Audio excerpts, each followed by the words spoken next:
Women podcast. For your career and your life, no matter what business you're in. Hello and welcome to a brand new episode of the Northern Power Women podcast with me, your host, Simone Roche.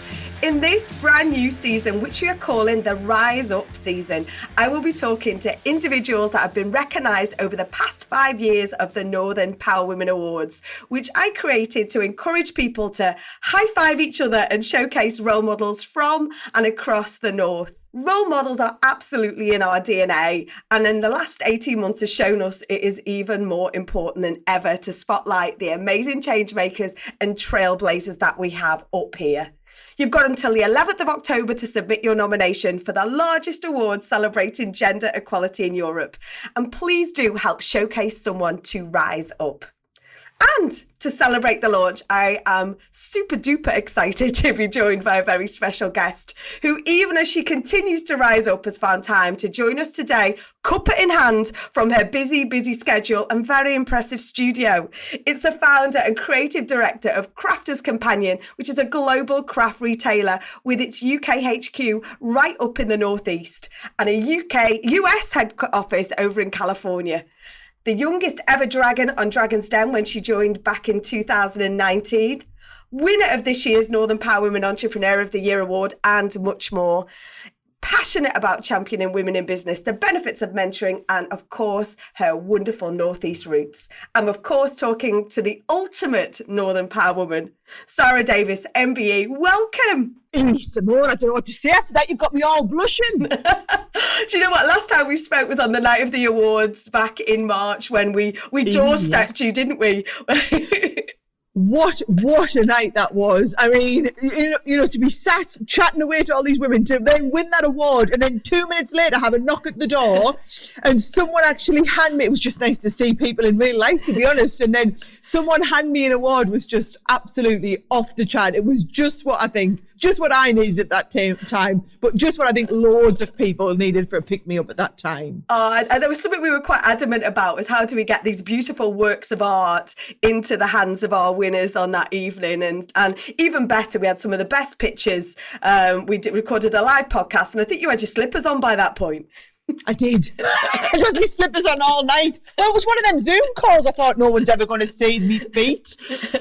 Well, you won the Outstanding Entrepreneur at the awards this year. What makes a great entrepreneur? Oh, that's a brilliant question. And I think from my end, I always feel like when people ask me what is it that makes me different or stand out, I think it's tenacity. Tenacity, drive, passion, being really dynamic. I think when I look at other entrepreneurs, and ones in particular who've been really successful, they all seem to have that drive and tenacity running through their DNA. And actually, you posted recently on LinkedIn about the support of a community of businesswomen in the North. And I think that was at the start of your funding and investment journey. Why was it important now to shout out for those women? I think Caroline Theobald was one of those who we talked about just before the recording. Do you know, Caroline's been a huge inspiration in my business career, as have many women around the Northeast. And, you know, I first got to know Caroline and some of the other women in our region when I joined the Gabriel Investment Panel when I was actually in my early 20s. And for me at that time, I think I was always trying to fit in, and I was trying to be what I thought I needed to be, not being myself. And I think surrounding myself with other really powerful, strong women, successful entrepreneurs, as opposed to being surrounded by just successful men, it made me stop trying to be someone that I thought everyone expected me to be. And I looked at these women and thought, I want to be like those women. And, do you know, that was such an instrumental turning point, I think, in my career, spending time with those other really high-powered Northeast women. And so now I think it's, 10 years on or whatever, I think if a lot of other women in our region look at me, I want them to feel empowered in the same way that I did back then. And I think it's one of those, I always think it's we have a real responsibility to embrace ourselves as role models. You know, every single person is a role model to someone else. And again, the reason why we created the awards was I wanted to create the biggest kind of noise about noisy Northern role models. And I didn't want anyone to ever look up and think that there wasn't somebody for them. So why do you think it's important to have awards, not just Northern Power Women, but wider awards? Why is it important to kind of recognise recognise individuals? You've talked about the likes of those powerful women, but why is it important to rise other people up? Yeah, so from my end, I think it's a British thing in particular. We don't celebrate success in the same way like the Americans would celebrate success. And then I think women in particular, we just kind of get on. We don't stop and take stock for a moment and celebrate that success. And I just think the real boost it can give someone, even if it's not winning the award, but being nominated for an award, being put forward, somebody else stepping back and saying, I think you are outstanding at what you do, and I'm going to put you forward for something. Even if that person never wins, the mental impact it can have on them gives everyone such a boost. And it's shining a light on people who otherwise just go about doing their thing every day, don't expect anyone to notice. And how is everybody going to champion it? And how are they going to be role models if people like you don't come along and shine a light on them? Do you know what? I love you saying that, because that was the whole ethos why I wanted to do this. I remember on the very first year of the awards, I remember getting an email going, you had to send those emails out to say, oh God, amazing, nomination. Sadly, you haven't been shortlisted on this occasion. And I got this email back from this lady who went, oh my God, I'm absolutely gutted. I'm so happy that you've created these, but is there anywhere that I could see my name? Because I've never had anything like this before. And it was from that one comment that in the brochures on a big kind of selfie wall, every single year now we put everyone's name, because it's to your point that you've just said, even having that nomination, it actually makes you, the fact that someone took the time to put their fingers to a keyboard, right? I think those small things can mean such an awful lot to people and boost that confidence. Do you know, it does. And I remember the night of the awards, obviously it was all virtual this year, and I was in a room, which was like my little table, chatting with the other people at that table. And it was people from completely different walks of life to me.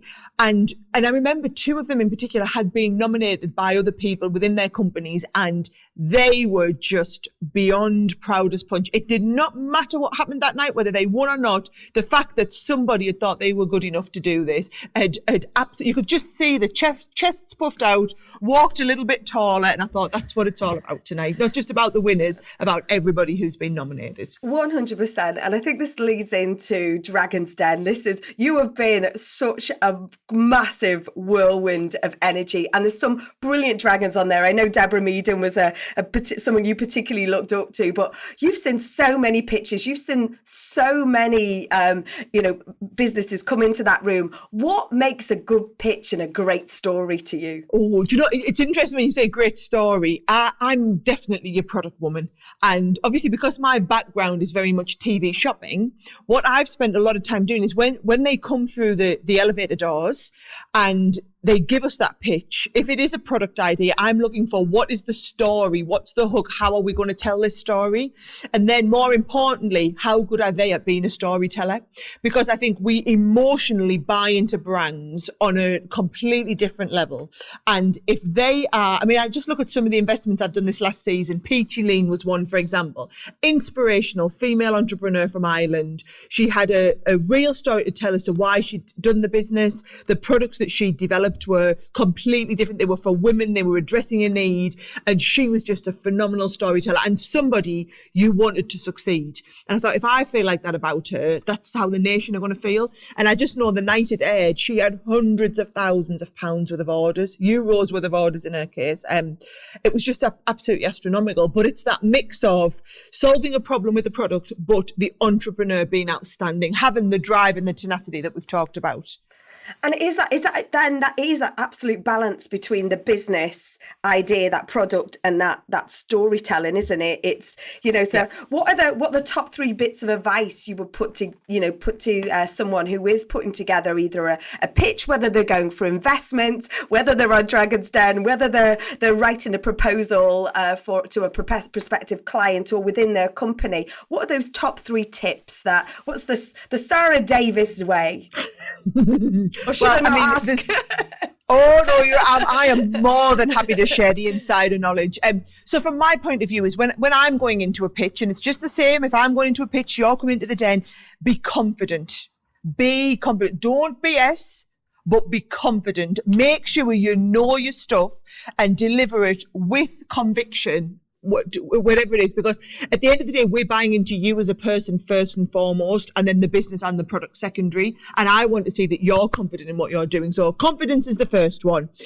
Make sure you've researched and understood the market and also the competitive landscape. There's nothing worse than, I don't know your market and your industry, but if I can ask a question that seems like a common sense question that you haven't already thought of, if someone's, we say, who's your biggest competitor? And then someone says, oh, there's no competition to this. Rubbish. There's competition to everything. Might not be direct, but there's competition to everything. If you can't in that point demonstrate to me that you have a full understanding what all of the barriers to the success are, someone standing there and blindly telling you, no, nobody's ever invented anything like this. This is going to be a huge success. Tells me you're delusional, not that you've really reinvented the wheel. So make sure you understand the opportunity. And then also give them an offer they can't refuse. I've had offers in the den where people come in with an astronomical valuation for their business. They only need 20, 30,000 pounds to get started, but they've asked for 100,000 and they only want to give away 5% of their business. And I look at their business and I think your business is barely worth a couple $100,000. So actually you can't walk out of the den with anything less than the 100,000. So I can't offer you anything less than half the business because I'm valuing your business appropriately. Then there's nowhere to go. Whereas if they only really needed 20 to 30 grand, they should have come in asking for that, and then they could have gone away, given away less of their business. So make me an offer that I can't refuse and make it compelling enough that I want to be on that journey with you. I can feel a whole range of merch out of that, Sara. That feels like a whole load of slogans on T-shirts, doesn't it? Make me an offer. I can't refuse. But I think that slices all ways, doesn't it? Like we said, so whether that is, in front of, on a TV stage, whether it be in going for a promotion even, if you like, or, a new client, it all works the same, doesn't it? I think that is so important. I think you talked about being confident as well. And I've over the years, I kind of got a bit drawn down a little bit with the whole, oh gosh, we always associate women with lack of confidence. And I'm not sure it's always that, but I definitely think there's bits of that, and I think sometimes it can be historically tougher for women to be entrepreneurs, especially in that investment stage. Do you think that's still the case? And what can we do about it? Yes, I would agree. And confidence is something, I find there's two sides to confidence. There's confidence that you're feeling and confidence that you're exuding. And actually when I was younger, I wasn't the most confident person in the world, but I never ever let it show. And to be honest, now I've reached the dizzy old heights of my mid-30s, and now I am confident. Now I go into a room and I think this room's lucky to have me in it. Whereas I didn't used to think that. I used to have imposter syndrome all the time and think, oh, I shouldn't be here. I can't believe I've got here. But I never let that show.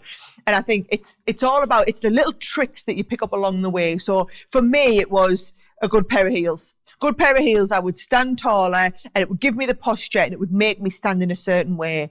And maybe it was a couple of little body language tricks that I'd learned, or how I used to dress, whatever it is.